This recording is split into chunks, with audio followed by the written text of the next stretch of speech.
Hey, so this is the Drunkalogs, a podcast about addiction and recovery in which each guest shares their version of how it was, what happened, and how it is now, and then endures a half-hour Q&A at the hands of your host, Nick Morton. My next guest grew up in a commune in Santa Cruz where her father was a prolific poet. Her parents split when she was young, and a lot of her early journey was shaped by a quest to reunite with her younger sister in Los Angeles. That quest took her first to Chicago, where she quickly became a call girl to raise enough money to pay the tuition at an acting conservatory that did eventually bring her to LA. Reunited, the two sisters started working together as dancers at various LA strip clubs. But the pressure to stay young and hot eventually led her to pick up speed to maintain her figure, which took its toll on her body, not to mention her soul. Eventually she picked up the bottle and entered the world of sugar daddies before an important mother figure in her life helped her to get sober and finally live out her lifelong dream of becoming a writer. I love this conversation. It's raw and direct and vulnerable without a hint of self-pity. She has a new book out now called Strip. Won't you please welcome this beautiful soul, Hannah Sward. Well, welcome. So where are you from? Oh, are we on now? Yeah, we're on. Okay. We're starting this. I'm from Victoria, BC. Oh, nice. But I mainly grew up in Toronto and then bounced around. How old were you when you moved from Victoria to Toronto? 9. 9, right. However, And why did you guys move there? my dad's was a poet. Right. So, oh, wow. yeah, and he had known this poet, and he's American, or he was American before he converted to Canadian. Right. And he had met this poet who had a house on an island, Toronto Island, and he wanted to move back to the States, but that was a segue. So we moved to this island called Ward's Island, and then Algonquin Island, to this poet's house that I'm not really sure exactly, but yeah, we moved to this island. That was why. And you were in Toronto from the time you were 9 until 14, which is strange because it's like I feel like my formative years were spent, but it was only 5 years. But for some reason, it was just so impressionable in those particular years. And in what way? What is what I remember the most about my upbringing, right? And it was just such a significant period of. Well, one, it was such a change to go from where we were living to this island with no cars, no stores. The house we were living in had a bathtub in the kitchen, and it had an outhouse in the house. And I remember when I was working with the editor on a book I was writing. He was like, well, one of the notes was, well, the outhouse, we need to make it specific that it's outside the house. And I'm like, well, it wasn't though. It was inside the house. Right. So we kind of went back and forth, and I'm like, yeah, you're right. Let's just say it's outside the house. It's too confusing. Right. Yeah. So it was a very, it was a bohemian upbringing, what I had, especially with artist parents. And were they drinkers? No. How interesting. And what was school like there? Was there like a normal school, or were you homeschooled, or what was There was an island school. Right. So there was, even though there were no cars or stores, there was a school bus that brought us to another island. And I did that for a number of years until I decided I wanted to go into a city school. And then I would take the boat to school. Oh, right. And then sometimes the lake would freeze over. So we'd take a bus to the airport where it was like this. It took about 2.5 hours to get to school. And you'd fly over? Not fly. We went to the airport. There was like a little tugboat that could break through the ice. Oh my God. For some reason, it was near this island airport, this airport. How wild. What an interesting childhood. And did you like it? I mean, do you have fond memories of it? I do. Yeah, I do. And they're very rich memories. Yeah. I remember being pretty young and thinking, okay, if I die now, I feel like my life has been pretty full. Wow, that's an amazing feeling. Yeah. It's a strange, thing. That's cool. And so at 14, where do you guys move to? Then we moved to a commune up in the mountains, Santa Cruz Mountains. Wow, it gets even stranger. So my dad was really into. I mean, I was born in the hippie movement. Yeah, no, amazing. So, and what was the nature of the commune? It's called Mount Madonna. My dad later said, well, no, it was a meditation center, but I don't know if you're like my stepmom always said she was peeling. Well, there's a chapter in my book that's called "Peeling Avocados for Karma." Right. Right. So in exchange for living there. Right. So that, to me, that's my idea kind of a commune. Sure. In any case, my father was always studying and following gurus, and he had a meditation kind of thing at our home. Right. In Victoria originally. Right. With going to India and so forth. But in any case, so the commune. And then when did you like start using and drinking? Like, I mean, there was really a lack of, I don't want to blame it on like lack of parental guidance, but I was really on my own from a young age. I mean, at what point would you say you were on your own? Well, my mother left when I was 2, so I grew up with my father. Right. And, he was an incredibly prolific poet. Mm-hmm. That was his world, poetry and meditation. And we were incredibly close. However, that always was, it was always... his first love. Yeah. Right. Yeah. I don't know. Did he seem like a capable parent to you? I mean, he has been my everything. And that sounds a little... And also there's... sweet. I think that's... I mean, I get that. It's complicated. Yeah. I mean, I was the one... He was married 5 times. So it was, there was a lot of change. And your mom was... Number 3. Right. Number 3. So 2 more after that. Yeah. By the time you moved to Toronto, did you have a sort of a stepmother in the picture at that point? I did. Right. Yeah. I had a Russian stepmother who was also an artist. And she is a very unique person. Is she still with us? She's still with us. She lives in Newfoundland now. Right. Yeah. And so you guys didn't really get along very well. I don't know about that, but she was, she really didn't want to be a mom. Right. And she looked at me more as her sister. Right. And so it was like I kind of had that role. Yeah. And I found that, she came into my life when I was, I think, 3 or 4. So she was in my life for like 10 years.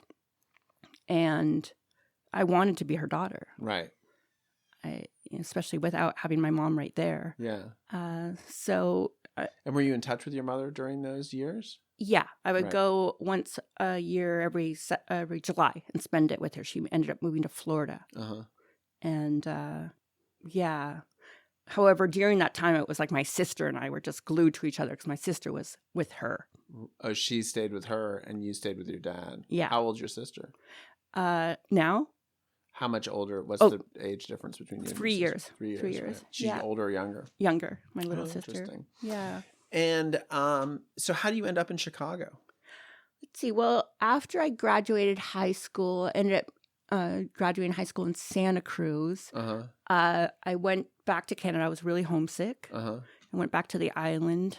And then And who was there on the island? My stepmom. She was still there, so you went and lived with her. Yeah. I still considered her my stepmom, even though they weren't together anymore.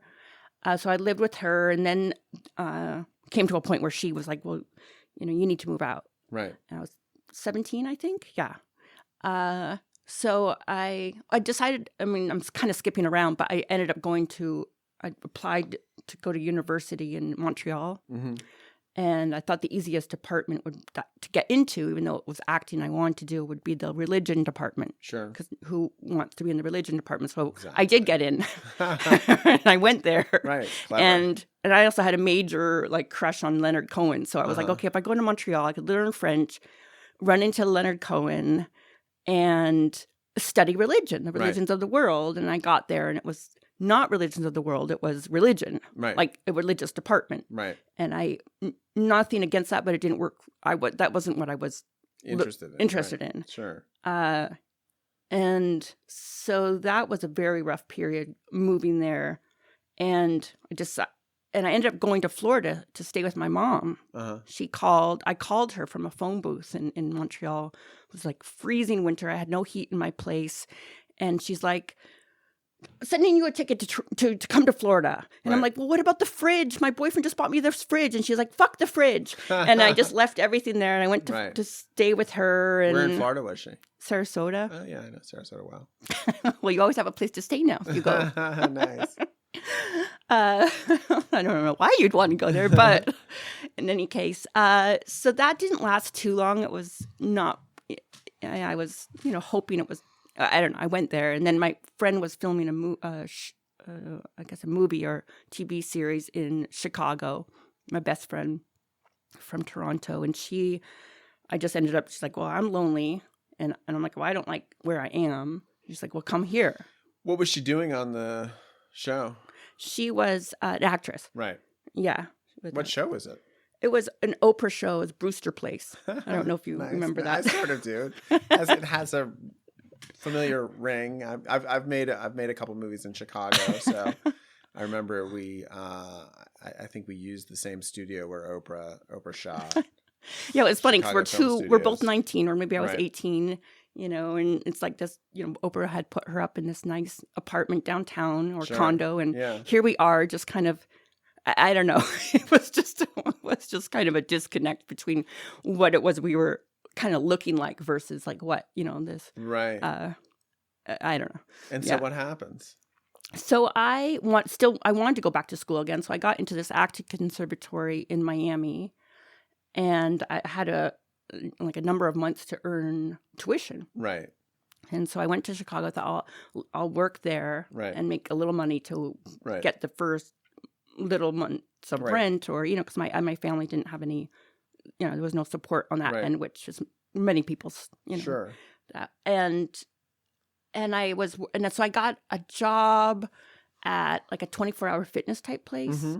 And I just remember standing there in my blue spandex and like that white polyester shirt. And I had to wake up at 5 a.m. standing there. And I'm like, and by 8 o'clock, I'm like, I've made, at that time, whatever minimum wage, 8 o'clock, I'm like, I've made $20. or not even probably at Right. that point. Yeah. And I don't like working. Right. So I quit. Who does? I was like, I can't do this. And This I went isn't gonna home. do it, right? Yeah, I'm like, this is not going to do it. I have to wake up. No, not a morning person. And, and by that point, I'd already had a lot of jobs. Right. I'd been working since I was nine years old. And I got home, and I just remember opening a can of tuna and opening the Chicago Tribune. And my friend was filming that day. Not that has to do with anything. And I went to the classified section. It said, make $200 or $300 an hour. I'm like, well, that's interesting. And the next day, I was on the subway going to meet this man, and I became a call girl. And so what was the first gig? Let's see. I just trying to think if I read the chapter recently in the book that describes it. He was a larger man with big thighs. He smelled like baby powder. Where'd you meet him? Through the service I was with. So the service is basically they call you and they're like, hey, you got a date, be where? Right. However, it was, I didn't aim too high. This was a very low-end service. Got to start somewhere. Got to start somewhere. Even in the call I had business. foot in the door. Fit in the door, exactly. I'm like, all right, in a bad part of Chicago with this man that's like, he takes me out for garlic bread. I get, naked at his... So you go, do you go meet him at his apartment, or do you meet him at a restaurant? At a restaurant. I remember we had like garlic bread, and went back to his apartment where there was other girls sitting on this like velour couch with one of those velour like paintings above of a zebra, black velvet, or not zebra, but black velvet. Black velvet, right. And and they're eating bologna sandwiches, and oh my God. Doing their nail polish. Totally, not impressed that I walked in. Like everyone like just. 6 of us girls. So it began that night. I began. And what was the what was involved, like in all the gory detail, if you feel up to it? Yeah, what was involved was there was someone that would bring us. Right. And we just wait for a call that fit the description. And then when we go and then we come back to that apartment and sit on the zebra couch and have more bologna sandwiches. Oh, so that was just the holding area. Yeah, that was the holding area. That wasn't the date. Right. Oh, yeah. That was the holding area. We'd wait for the call. Like, oh, I'm looking. Like at the time I had dark red hair. And they're like, I'm looking for a redhead. So, and so then your first date. So you go there. And then your first date is what? It's to go meet some guy at a restaurant and eat garlic bread with him? No, that was what I guess you would call the pimp, which. Right. So that was the interview. The interview, yes. And so the pimp says, okay. He's like, come back, let's go. And then we'll go back to the place and you'll get started. You'll get started to work right now. No, I went to his the place, but then he took me into his office and he's like, well, I need to see you. So he had me undressed. So he has you strip naked. Yeah, strip naked and turn around. He's like, okay, no tattoos. I'm 18. I'm like, just standing there. Oh my God, I feel so intense. I feel so fat and ugly, and I'm just like, exposed. Too. Like, I'm like, yeah. I'm like, I'm so pale. Right. I'm just like standing where they're, and he's like, yeah, I think we could do something with you. I'm like, okay. Oh my God. So you put your clothes back on and go sit and get a bologna sandwich? Yeah. And then what happens? And then I kind of wait, with the other girls just sitting there. And and then I get a call, or then he's like, oh, we got a call for, wanting a redhead, but act like you've been doing this for a while. And I was very, I hadn't had much sexual experience at all at that point. Right. I was a late bloomer. Right. And I didn't do well. Right. I didn't act like I was at it at all. In fact, actually, now I remember, that wasn't the first man. I think the first man was this man who wanted me to talk dirty to him. And so tell me the story. Yeah. So I get there and he wants me to talk dirty to him and I just clam up. I just can't. Right. I'm like a newcomer in this. I'm naked, or is he got his clothes on, or does he get naked as you start to talk? I'm sure we were naked. Right. I would imagine. I can't. Yeah, I just remember the talking dirty. So I remember that part, not being able to do it. And then he's like, "Well, let's go for donuts." Mm-hmm. Because I know this donut place. It was like maybe 1 a.m. And so we go to a donut place, and get these fresh donuts. And that was the night. He got paid. And you didn't have sex with him? No. No. And he's like, you really need to go with a more. You need to go with a more high class service. Yeah, this is like. I'm gonna buy you a donut and give you some advice. Yeah, he's like, let's get you with a more high class service. And I'm, he had named, some name dropping there with people that he could connect me with. Sure. And, but no, I stuck with the low end one that I felt comfortable with. Right. That's a little too aiming high for me. Right. You're more comfortable with a bologna sandwich. Yeah. And so what's the next date like? I mean, I'm not trying to perv out here, but I am just kind of curious, like what, you're this innocent girl from an island in Toronto and suddenly you're, really out of place. Walking into strange men's apartments and getting naked. Yeah. I mean, at some point you have sex with one of these guys, right? Yeah. Yeah. Well, at some point early on, I got a call for this husband-wife, a couple. Right. And just so I can sneak in some drugs into this, since it's called Drunkalogs, that they had cocaine, and I'd never done cocaine before, and that was my first time doing cocaine, and I hated it. I remember coming back to the apartment and wanting to jump out of we were on the 23rd floor, and going back to the first sex. The first sex, it wasn't that, because that husband just wanted the wife and I to fool around. And I just remember her smelling like apple shampoo, which was sweet. Which was sweet. Sweet, gross, yeah. Like white rain apple shampoo, between her legs. And I'm just like so bored. I want to, Is it exciting for you at this point? Like no, I just remember thrill to the I just wanted to get home and have some I just wanted to go home, and a big part in my book is about food, because I'm always during these sessions with people thinking about, okay, well, I have milk chocolate or dark chocolate, kind of, that was my way of disassociating. Right. And I just, And so, and But you're getting paid, right? So are you happy with, the money you're collecting? Yeah. Right. I'm happy with the money I'm collecting. And so how often are you seeing dudes? Like, probably, I think it was only in Chicago for a few months. Right. So I worked probably enough to make tuition for my you made first. tuition. I made tuition. Well, actually, I didn't. I mean, I did, but there was one man. So one of the men I slept with, like there, some of them were nice. There was one man.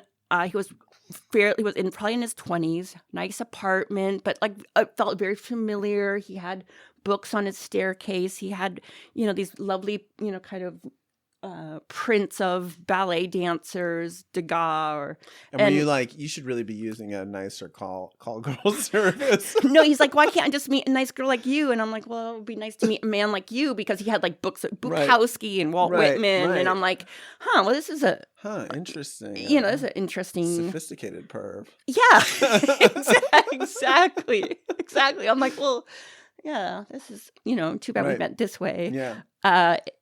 In any case, yeah. So I met this one man, and I think he was Iranian. Or Saudi Arabia. I'm not sure. I can't quite remember. But what I do remember is he said, I'm going to pay.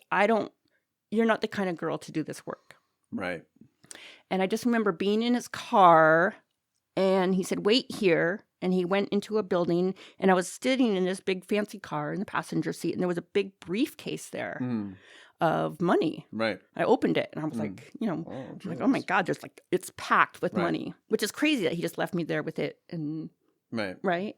And I just was like, oh God, I want to take some. I didn't, which is very strange, because I am a thief, or I was. I stole all the time. Right. But I closed it, and then he's like, I don't want you to do this line of work. I'm going to give you some money for your tuition, and I want you to stop. Right. And I said, okay. Okay. I think I did it for another month, but I did stop. You did stop. But did he give you money right out of that briefcase? Wow, how crazy. Yeah. I mean, not so much money, but enough that I was like, I have... You could see the light at the end of the tunnel. Like, hey... Yeah, I was going to go to this, not expensive conservatory. So it was like, I just needed, probably a few $1,000s. Yeah. And so you escaped Chicago for Miami? Yeah, yes, not much of a step up. Right. And did you go to the conservatory? I did. And I was in love at that point with someone in Miami. Right. I had met him in Sarasota when I was in Sarasota. And he was about 20 years older, and ended up being with him in Miami. Right. And was that a happy time? The whole time I knew I wanted to be in LA with my sister, because our whole thing, we were so close growing up, even though it was just that 1 month out of the year. Our whole thing was, when we grow up, we're going to move to LA and become actresses, and be together. Ah, cool. The main thing was to be together.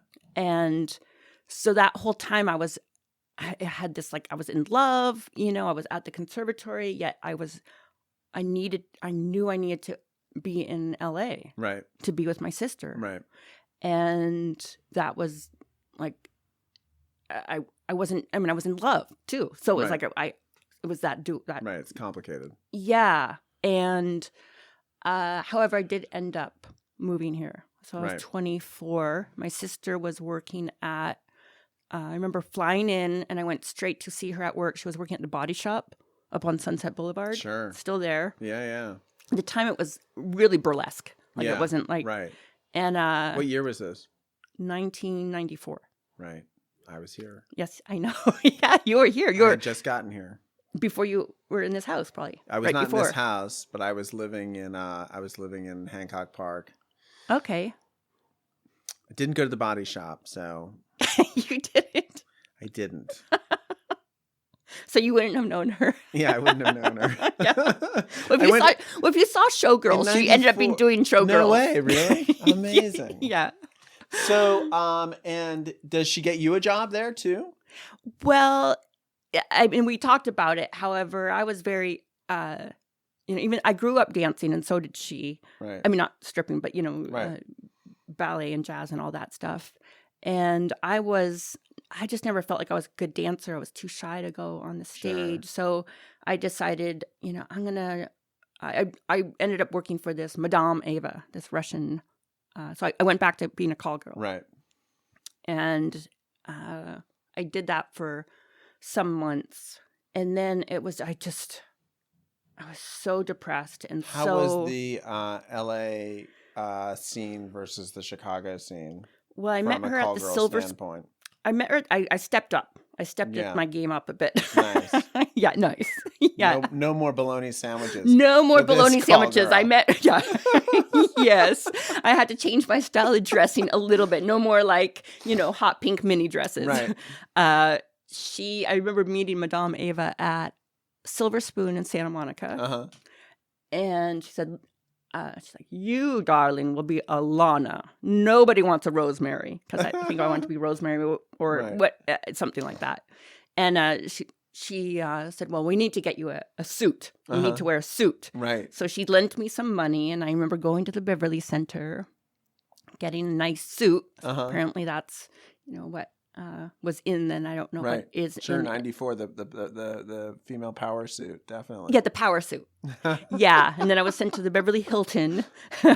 Right. Again, to act like Yeah. I've been doing this for a Yeah. while. And I failed miserably again. But then I started doing a little better. Right. Yeah. What was the difference between doing well? Like what changed in your mind? Do you think that you just got more comfortable doing it? Like, Yeah. yeah, it's like no longer weird and scary. You're like, whatever, this is just a job. I can fake it. Yeah. And it helped that I was making more money too. Yeah, right. You're like, it's worth faking it for this. Yeah. Right. I'm like, okay, well, I'll just do this for, a few months or however long. So it wasn't that long. Right. And I wasn't, Was your sister aware of what you're doing? I told her I was just going out with men but that I would just tease them and then not have sex with them. And did she believe you? We talked about it recently. She said she kind of did. She just didn't really think about it. Right, just like I said that to my friend in Chicago as well. Right. And it was like, we're we're like young and just doing our own thing, not really like. So yes, she did. Right. And I did. I ended up though quitting that, and it was a step up. Then I did start working at a strip club that she was working at, not at the Body Shop. This one called Club Ecstasy. Where is that? Was along the San Fernando rail tracks. Okay. So like this little hole in the wall where I felt very comfortable. Right. Real little hole in the wall. So I started just serving apple juice because it's the all nude ones that you didn't. You can't serve booze, yeah. Yeah, and I liked that. Yeah, right. It wasn't long after that I started doing lap dances and not serving apple juice anymore. Right. And then moving on up to the Gentleman's Club, which was a step up from club. I mean, yeah. In the Gentleman's Club, where is that? That was also along San Fernando, right? But it was a much fancier. Yeah, prettier girls, more money, right? Also more competition. And do guys expect you to have sex with them in those scenarios? They would want to date, like they don't want to take you out, but I was like, no. You're just a dancer. Yeah, with my sister. Right. So it was like we were together. And would people be like, we want the girls to come in, to the VIP room and like the sister act kind of thing? Well, they did like us together because we were Claudia and Lola. And I remember the girls in the beginning, and I think this is probably I would imagine the case with most new strippers. Like if Claudia and Lola aren't doing well, it's a bad night. Right. Sure. That changed though, because then we started doing speed. Right. And I started not looking quite as appealing. How old were you when you experimented with speed for the first time? 24. 24. So it's about the same time you started drinking. I didn't start drinking until I was 36. You didn't start drinking until you were 36? No. Wow. And so how old were you when you got sober? I was 39. Oh. So you didn't drink that long. No, but I had been doing crystal meth for no, but I was doing crystal meth every day for a decade. Right. Wow. So, I mean, that's a little, well, it's not too exaggerating. I mean, I was not even a binge crystal mether. It was like I just, from the time of 29, Yeah, but the gateway drug was more fen-phen at the time. Was my Right. sister and I wanted to lose Stay weight thin, because, right. yeah, well, we were curvier than the other girls, Right. and they started not lending us their clothes, and we're like, well, why not? And one of the girls said, well, you guys gained a little weight. And we're like, and we look back at pictures and we're like, that's insane. Right. Yeah. So at right. first we decided, okay, well, let's get lipo. Right.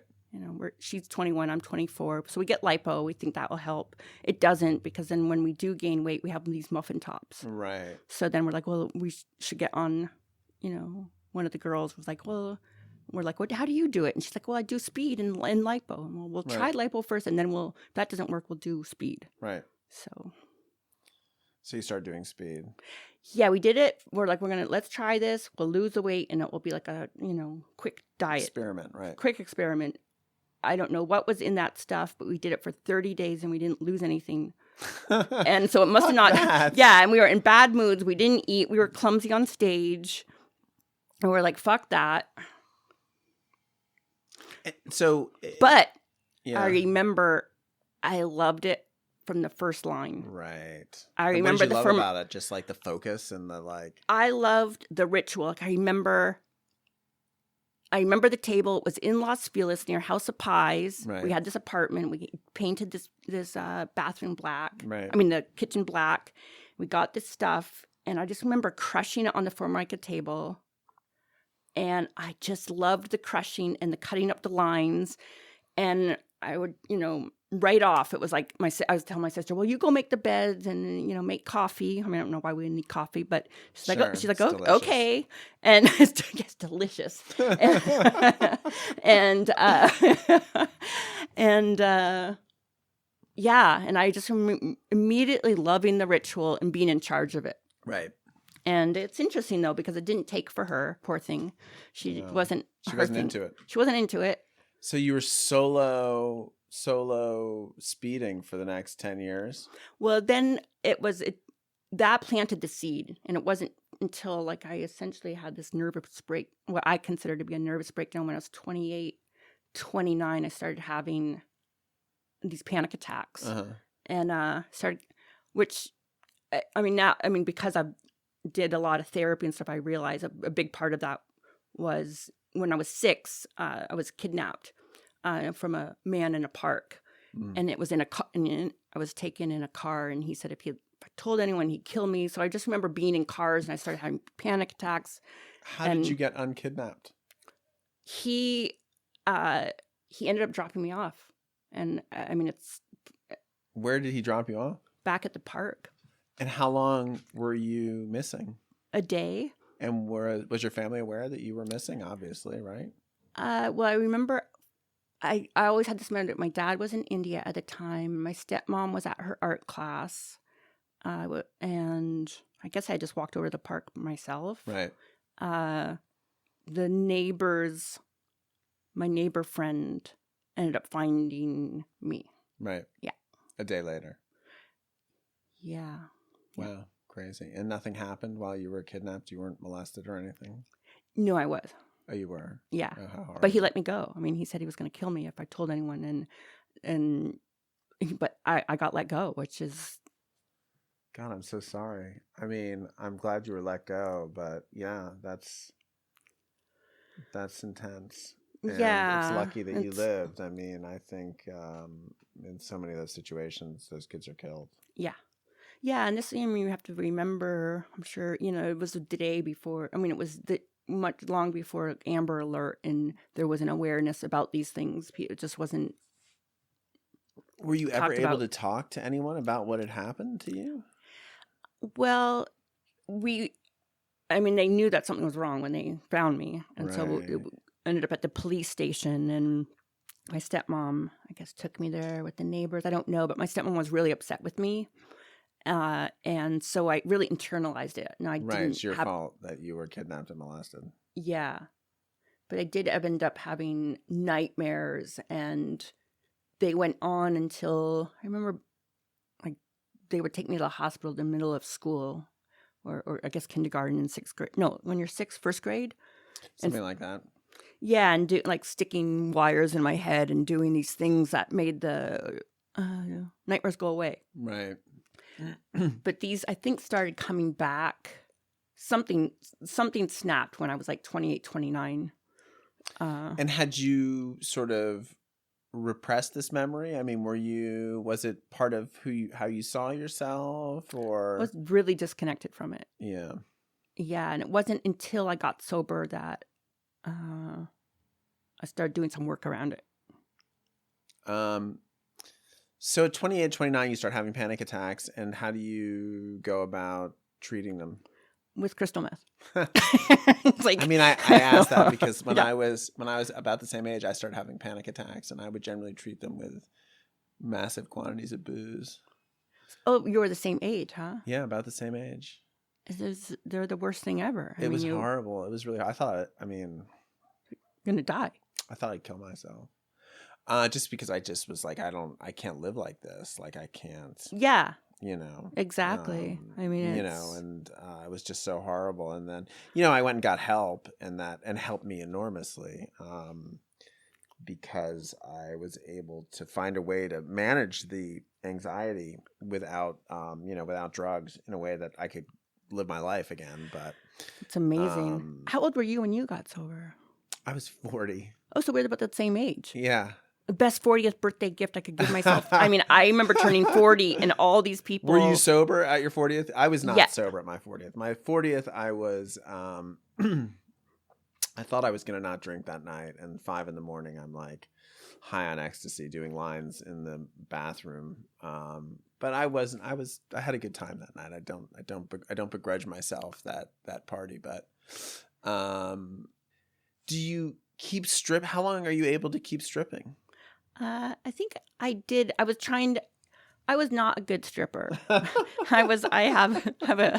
wrote a story. It's actually, there's a chapter in my book. A book I wrote about all of this, or, memoir. Yeah. Chapter, it's called Nobody Wants a Crying Stripper. Right. I mean, I had my regulars so I could get by, and then for some reason Asian men really liked me, so whenever an Asian bus would come, it was like that was my night. Right. But aside from that, I wasn't a very great But you were able to keep doing it for how long? Kind of. I mean, I did it for a couple years, and I tried to get out of it, and I started doing miserable extra work. Right, like, sure. oh my God. Yeah, this is even worse than stripping. Yeah. Everyone's yelling at me, like, why are they so mad at me? Yeah, like, I would leave. I was like, I got to the point where I'm like, oh, I could just leave, and no one will know. And then I left, and I come back. Yeah. Some people really love extra work, though, and I wanted to be one of those people, but I just didn't like it.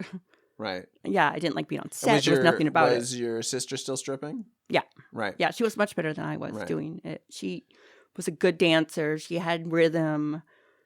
And at 36, why do you start drinking? Well, I don't know what happened, because it was all a bottom for me, but I quit meth. Right. Oh, right. And what triggered that? Some horrible event, or you were just exhausted by it? I was just exhausted by it. I mean, I really don't know what was so different about that time that I stopped versus any other time. I mean, you're still stripping at that point. I'm not. No, at that point, I'm working at law school. Oh, so you gave up stripping to go to law school, or you're working? I went back to college. You went back to college. Yeah, I mean, and I think the college part and the, all of that, because my family is, my father being a poet, I grew up around, in academics, literary, circle. I mean, not circles. Right. Literary sounds so pretentious, but yeah. So, and what were you studying? I was creative writing, but yeah. Right, and where? At Antioch. Oh, nice. Yeah. Was it hard to stop stripping, or how did that end? It was. It trickled out. Like I would go in some days, not others. I mean, I would do it in between extra work. And were you and your sister still living together? No, we weren't. Right. We weren't. She ended up getting married. Right. That happens. Yeah, and then I really fell apart because we were inseparable. Of course. I mean, this we were whole dream of being together, and then you are together, sharing this and apartment. that's really when I had a nervous breakdown, which is very embarrassing. You know, your best friend, your sister, like gets married, she's in love, and I'm a mess. A mess. And how old were you when that happened? 28 or 29. So this is the same area as the panic attacks yes. and whatnot. Oh, yeah. Interesting. Yeah. And so then, so you're working at a law school to earn money and that didn't happen until after I graduated high school, but yeah. Right. Yeah. After and I was still doing college. speed. College. Yeah. Yeah. Because my plan was, okay, I'll quit crystal meth after I finish college because I can't possibly do everything without being high. Yeah, I'm not smart enough. I'm not meanwhile, I'm typing out statistic equations. Right. And I remember the teacher saying, you don't have to type them out. And I said, well, actually, I do. That's because it feels good to type them out. Well, I was driven to type them out. Right. Yeah. Just like take apart. I just gotta keep going. I gotta keep going. Gotta go do stuff. Just like taking apart the doorknobs. Totally. I'm like, this is so interesting. And so then what triggers you to get sober ultimately?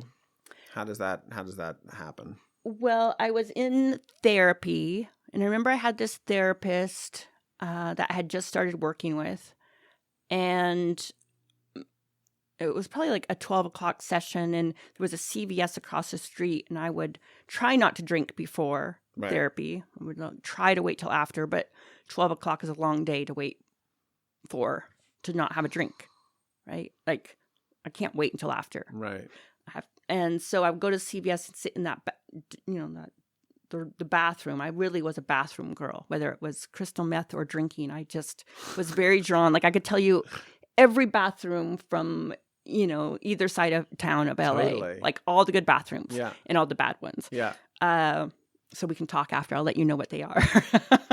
And to this day, I still can't walk into a bathroom without kind of surveying. Yeah. Is this would I be able to get high here? Yeah, I'm like, this is a good one. This is a good one. There's like a double lock on the door. I could spend a few hours in here. There's a thing here. There's a thing here. Thing down. Yeah. There's a changing table. I could pick my face in, like, because, these things that you do on speed where it's like, I can go crazy in here.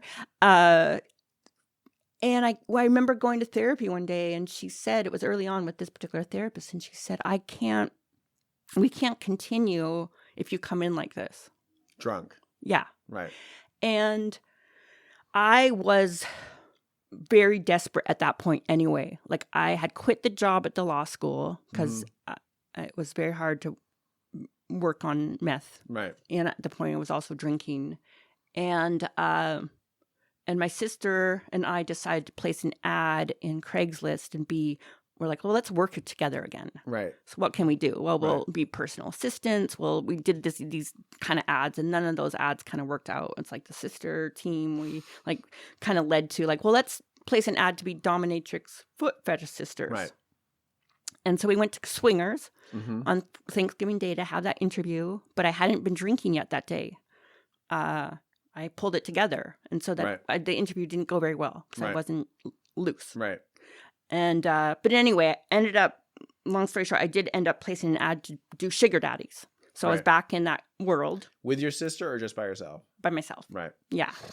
And so I was, at that point, I was now seeing an Orthodox Jewish sugar daddy and this Iranian sugar daddy. So I had two, and that was helping me pay my rent and my bills. But I knew I was, at that point, I was 38 years old. Right. And so when my therapist said that, I mean, I already knew I was I had lived a life so far of hating myself and that desperation and that loneliness and that panic and that constant terror that I felt in my whole being ever since I was a little girl, that terror. And my biggest dream in life was I want to be able to sit with myself. I want to be the kind of woman that can sit with herself. Right. And I would see these women and men buying, I'd come out of the bathroom, and walk into some farmer's market, on Hollywood Boulevard, or whenever those ones are, Sure. from some dingy bathroom, I'd see these women and men buying flowers and organic basil. I'm like, how do they do that? And Right. and so I knew I was not the woman I was wanted to be. Right. I mean, from a very young age, I wasn't. And for whatever reason, I mean, it doesn't, I hate to say it like this because it sounds like, and then the next day I went, and I got sober. It wasn't like that at all. It was like a terror. But I did end up, seeking recovery at that point. And I became worked. Yeah, it did. But did it work that quickly? Well, I mean, it did work that quick. It worked that quickly for me. It did. Like, I went to one meeting and I was cured. Like, I mean, obviously I've done an enormous amount of work since then, but like that first meeting changed my life. I mean, I was like, wow, I had no idea this existed, and this is the exact thing I need. And I just I'm still somewhat angry that nobody ever took me sooner. But like, and I really, it was a miracle. Like, I mean, I had certainly resolved in my head to some degree that I was never going to drink again, but I never could have stuck with it without that first meeting, and then the second meeting, and then the whole world that opened up to me from there. Same. So I'm just curious, was it sort of, it was the door that. But did you keep using and drinking for a while you were going to meetings, or were you just kind of like, I'm done? I was done. However, I did. I was worried about. Everyone said, "Oh, you're going to gain 10 pounds," and I was like, "Well, I still had the sugar daddies at that point." I'm like, I'm not. I can't. Yeah, no, I can't. Right. And anyway. I mean, that's not an excuse for it, but I do remember feeling fat one day and being like, I'll take Adderall. Right. And I didn't know that was not allowed. Right. However, I remember going to, a recovery meeting, and someone stood up and said, I've been lying for 7 years and I've been taking pills. Right. And I heard that and went, oh, you're not supposed to take pills. I knew nothing about, the program. And I remember taking a dirty chip for 60 days, and I knew because I continued taking the pills, and when I started when I knew and was taking them, I knew better that I couldn't. That just didn't last long. Did you set a new recovery date or something? Yeah, and I remember telling who was taking me through the steps at that time, and she freaked out, and she was like a bulldog in my little apartment, and she was just, and I didn't realize it was a good idea to have a sponsor who had a sponsor who was like, I didn't know what, I was really somewhere else. Sure. I mean, talk about tolerance. The people that in the groups I were in, I mean, I'd be like, I'd show up, I got sober mainly at the LGBT center, and I would just walk there 5 nights a week, and in my little dress and little pink shoes and butterfly beret, and be like, oh, I'm going to go see my sugar daddy after this. And the guys would be just like, girl, you look great. Just keep coming back. And, I'm so grateful for that it was just like no judgment. Just keep coming back. Yeah. Just keep coming back. And I'm like, we're here for you. I'm curious. I realize it's my own fault that we kind of got a tiny bit off track, but like, just to understand the bottom, you're trying not to get drunk before your therapist meeting. You get drunk before it, presumably. Yeah. And it's in that meeting that she's like, you can't do this anymore. Yeah, because I would come drunk. And how many times did that happen before you were like, I'm going to go get help? The first time she said it. Yeah. And did you... And I was really attached to her early on, especially with, I think because of, these mother figures. Right. I would just form these attachments. I didn't want to lose her. Did you ask her for help, or how did you find a meeting? I had heard, when I was 28, and right before, I remember eating at California Chicken, and I I'll go there often, and across the street I would see this church, and I'd see all these people all the people outside and with the cuffs and smoke cigarettes. I'm like, what's going on there? I remember having that same thought. I'm like, I used to take my kids to like a baby meeting upstairs, and when I was still drinking, and I would see people outside that church and be like, what are they doing? I know the baby meeting. Really? I remember like some father, or maybe it was you, that would turn their head and be like, is this the baby? Oh, no. Yeah, totally. I'd be like, there was our kids were in this program called Rye, and it was met upstairs. With Erica Cruz Orozco was our person. So funny. Hilarious. I remember that. I remember it. Amazing. Yeah. California chicken. I've never eaten there. I've always been like, I wonder if that's any good. But I remember this guy. Yeah, it is. But this was, this guy walked in and he had like a wife beater on and, the baggy jeans and that strut and all these tattoos. And I just remember looking at him and being like, oh no, this is not good. And then he, maybe looked over and then he, kind of made eyes, and then he walked across the street into that meeting, and I followed him. And that was my first meeting ever. And that was when I was 28. Oh, right. And I remember sitting in the back, and I remember crying, just bawling. Excuse me. And that was a sneeze for those of you that can't see me. That was a quiet sneeze. Very quiet sneeze. Dainty. And I remember following him in and sitting in the back and just bawling. And I just knew, I didn't know what was going on, but I knew that it was a place that it was okay not to be okay. Yeah. That's interesting. And then I rescued him from rehab. And that was when my speed began, because How'd you rescue him from rehab? Rescue him. Well, we talked on the break, and then we didn't go back to the meeting. Right. And he was at a rehab up on Venice Boulevard, Shabbat Shalom, or a Jewish rehab. Right. And then I would visit him there. And then I remember he piled all his stuff in my car. We went down the street to Seaway Motel, which is still there. Right. And we holed up in there for 3 days. And he was kicked out of the rehab. But the deal was he'd stay in rehab and he doesn't go to jail. Right. Fortunately, he did go back to jail because they found him after we spent a few months together. But I took his contacts, and then I had all my connections. And now I digress from my bottom as well. But that was... what did those contacts give you? All the meth connections. All the meth connections. However, all the meth connections. Yeah. No, this is a great digression. And then I visited him in jail. This is a digression. But however, that was my first Where meeting. Is he now? Oh, I have no clue. Oh, I have no clue. clue. So when your therapist is like, you can't come back to this meeting if you're going to appear this way, did you go straight to that church, or the next morning? Did you really? You went back there? Yeah. To that meeting?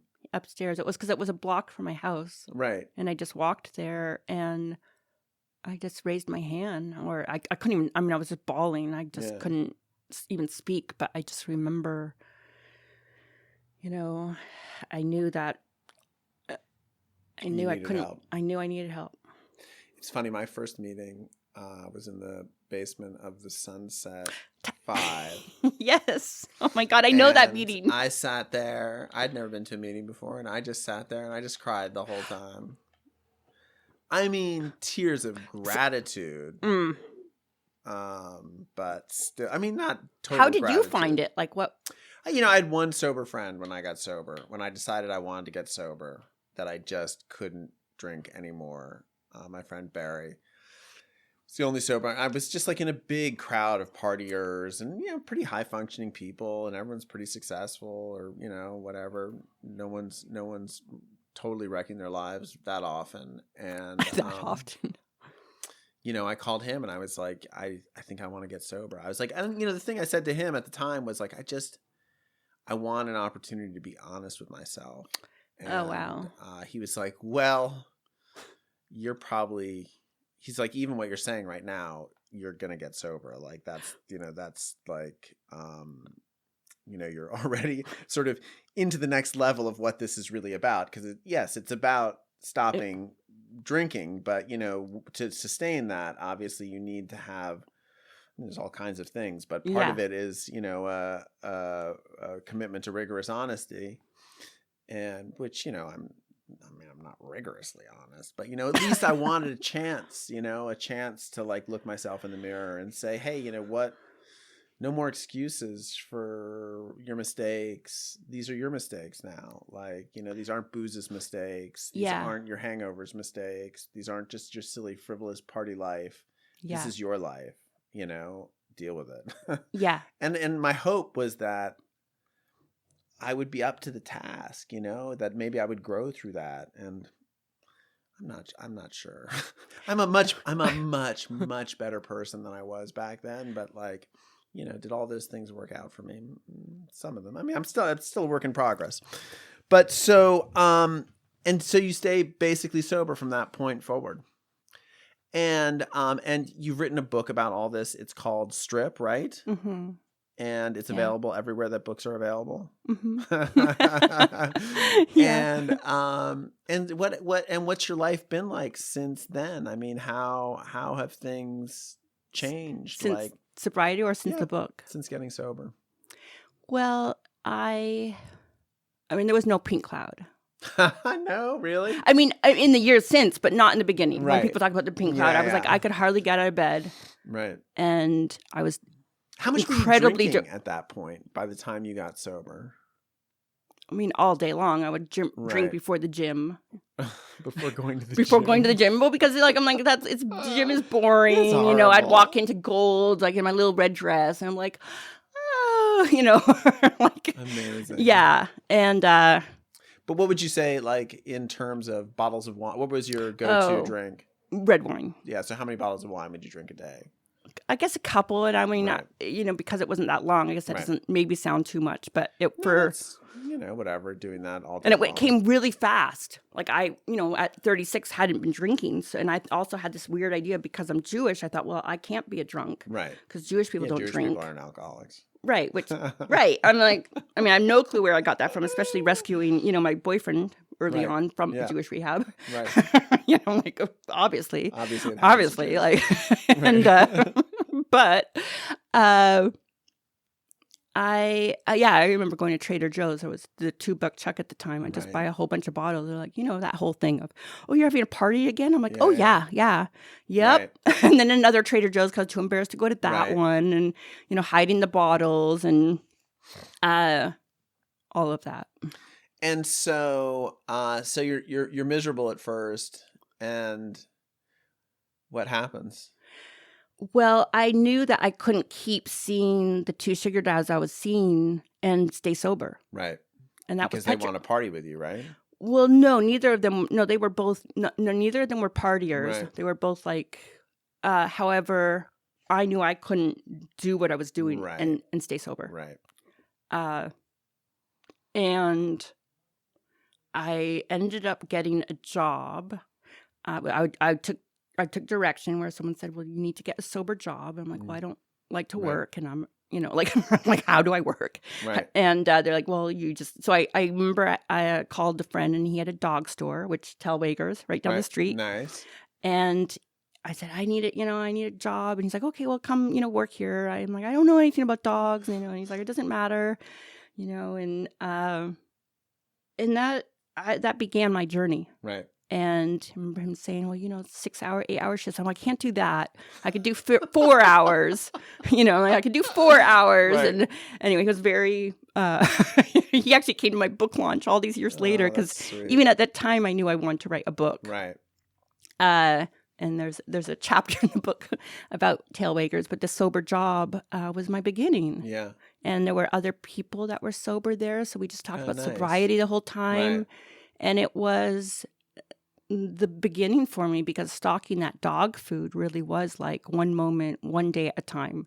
Like there'd be all these boxes of dog food. And I'm like, how am I going to do this? Like right now I want to kill myself because I'm so depressed. Yeah. The anxiety and the how do you go from using and drinking every day for so long to all of a sudden it's a whole different, one moment is in real time is very different. Yeah, sure. And however, that really, like that experience, like I talk about it with, women that I, call me, or men today, that like, that early experience that was the foundation. All of those conversations, all of those, one can at a time became one day at a time with sobriety, right? Like, how am I going to get that whole thing of how am I going to get my head to the pillow sober? Right. Like, I remember at 3 days, I'm like, there's no way I can make it to day 4. Right. Like, there's no way. Right. And it was someone who had 7 days. And I remember crying after, and he gave me a hug, and he said, you can do it. And I don't remember anyone else. No one else. I had anyone think beyond 7 days, because I'm like, I don't. Yeah. And I got to day 4. Yeah. And the journey, I started working towards, the dreams in my life with going back to writing. Yeah. And have you been doing, this book is just out now. Has there been other stuff along the way?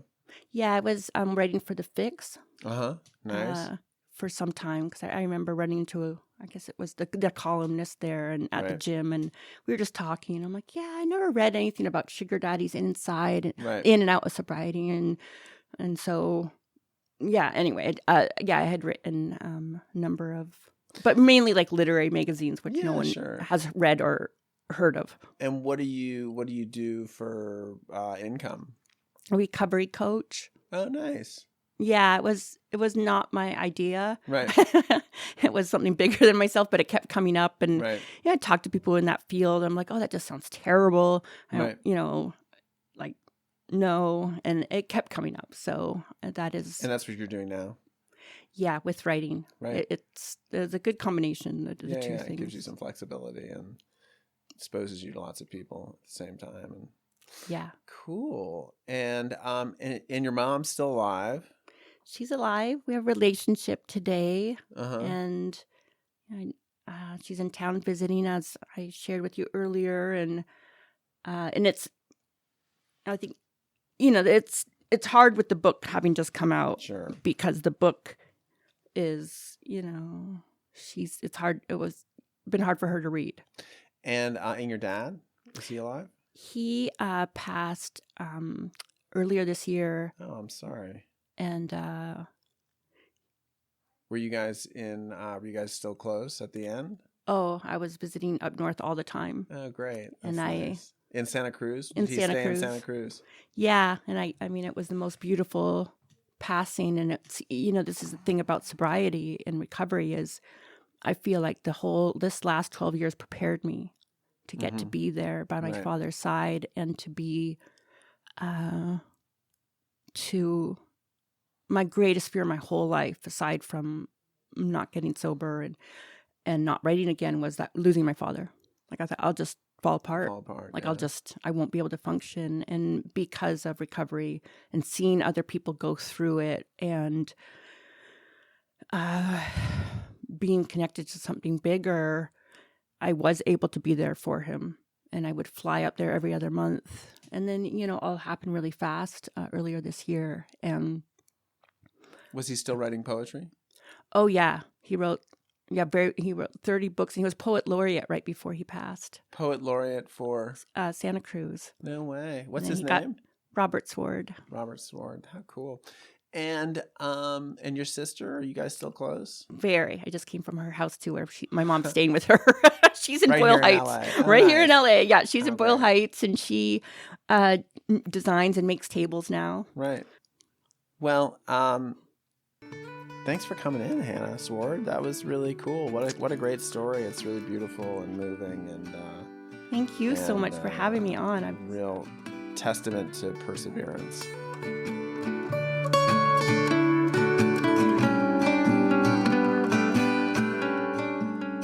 Thanks for listening. You can support this podcast at patreon.com/thedrunkalogs.